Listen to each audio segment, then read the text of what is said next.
Vir Chakra part 56. Suryanarayana దుప్పటిని తీసినప్పుడు తన కొడుకు ఉండడు. అప్పుడు సూర్యనారాయణ ఒకేసారి గట్టిగా అరుస్తాడు. సూర్యనారాయణ అరిచిన అరుపులకి సూర్యనారాయణ భార్య వంటగది నుంచి పరిగెత్తుకుంటూ వస్తుంది. సూర్యనారాయణని ఒక మాట అంటుంది.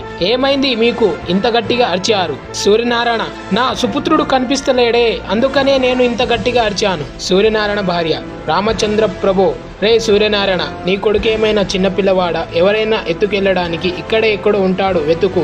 అలా సూర్యనారాయణ భార్య సూర్యనారాయణకు అంటుంది. అప్పుడు సూర్యనారాయణ తన కొడుకుని వెతుకుతాడు. అన్ని చోట్ల వెతుకుతాడు. సూర్యనారాయణ కొడుకు ఎక్కడ కనిపించడు. అప్పుడు సూర్యనారాయణ ఒక కుర్చీ మీద కూర్చుంటాడు. అలా కూర్చున్నప్పుడు సూర్యనారాయణ వెనుక నుంచి ఎవరో వచ్చి సూర్యనారాయణ కళ్ళుని మూస్తారు. అప్పుడు సూర్యనారాయణ ఏమంటాడంటే, ఆ వ్యక్తి చేతుల్ని పట్టుకొని, ఎవర్రా నువ్వు? ముందే నా కొడుకు కనిపిస్తలేడని నేను బాధపడుతూ ఉంటే నా కళ్ళు మూస్తావా? అసలు ఎవర్రా నువ్వు? నా కళ్ళు ఎందుకు మూసావు అని సూర్యనారాయణ ఆ వ్యక్తిని